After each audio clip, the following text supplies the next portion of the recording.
সম্মানিত সুধী, স্বাগত জানাচ্ছি পুষ্টিবাড়ির খাদ্য পুষ্টি এবং স্বাস্থ্য বিষয়ক সেবায়। সাথে আছি আমি পুষ্টিবিদ এবং খাদ্য প্রযুক্তিবিদ উজ্জ্বল হোসেন। শুরুতেই পুষ্টিবিদদের দ্বারা পরিচালিত পুষ্টিবাড়ির ইউটিউব চ্যানেলটিতে সাবস্ক্রাইব করার জন্য বিশেষভাবে অনুরোধ করছি। আমাদের নতুন নতুন ভিডিওগুলির আপডেট পেতে নোটিফিকেশন বেলটিতে ক্লিক করে রাখুন। সেই সাথে ধৈর্য সহকারে ভিডিওটি দেখার সাদর আমন্ত্রণ জানাচ্ছি। আশা করি অনেক কিছু শিখতে পারবেন। সম্মানিত সুধী, আজকে আপনাদেরকে জানাবো ডায়াবেটিস নির্ণয়ের পরীক্ষা সম্পর্কে।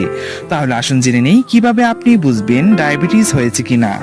রক্তে গ্লুকোজের মাত্রা পরিমাপ করে ডায়াবেটিস শনাক্ত করতে হয়। সাধারণত ডায়াবেটিসের দুটি অতি পরিচিত পরীক্ষা করা হয়ে থাকে। প্রথমটি খালি পেটে এবং দ্বিতীয়টি খাদ্য গ্রহণের পর 2 ঘন্টার মধ্যে রক্তে গ্লুকোজের পরিমাণ নির্ধারণ করা হয়।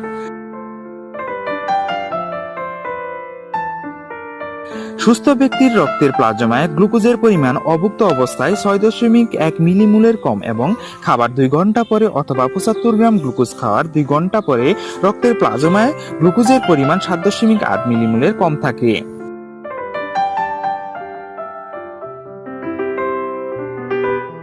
রাতে স্বাভাবিক খাবার খেয়ে থাকলে সকালে খালি পেটে ডায়াবেটিস পরীক্ষা করে রক্তের চিনির মাত্রা 6.1 মিলিমোলের চেয়ে কম পাওয়া গেলে ধরে নিতে হবে ডায়াবেটিস নেই। কিন্তু যদি রক্তে চিনির মাত্রা 6.1 এর বেশি অথচ 6.9 মিলিমোলের কম হয় তাহলে ডায়াবেটিস হওয়ার বেশ ঝুঁকি আছে।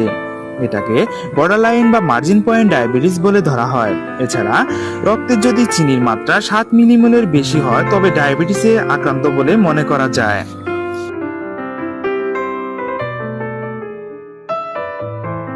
খালি পেটে নির্ণয়ের পর খাবার খাওয়ার পর অথবা 75 গ্রাম গ্লুকোজ পানিতে গুলে খেয়ে 2 ঘন্টা পর রক্তে আবার চিনির মাত্রা পরীক্ষা করা দরকার। এক্ষেত্রে যদি চিনির মাত্রা 7.8 মিলিমোল বা তার থেকে কম হয় তবে ডায়াবেটিস নেই। যদি 7.8 এর বেশি কিন্তু 11 মিলিমোল বা তার চেয়ে কম হয় তবে বর্ডার লাইন ডায়াবেটিস বলে ধরে নেওয়া হয়। আর যদি চিনির মাত্রা 11.1 মিলিমোলের বেশি হয় তবে ডায়াবেটিস আক্রান্ত বলে ধরে নিতে হয়।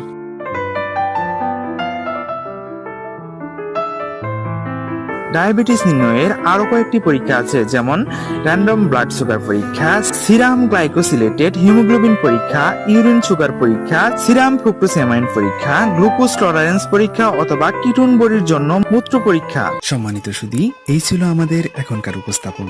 ভিডিওটি ভালো লাগলে লাইক, কমেন্টস এবং শেয়ার করুন। পরবর্তীতে খাদ্য পুষ্টি এবং স্বাস্থ্য বিষয়ক আরো গুরুত্বপূর্ণ টিপস পেতে আমাদের চ্যানেলটিতে আজই সাবস্ক্রাইব করুন। পরিশেষে সবাই সুস্থ থাকুন, ভালো থাকুন এবং পরিমাণ মতো পুষ্টিকর খাবার খান, এই কামনায় শেষ করছি।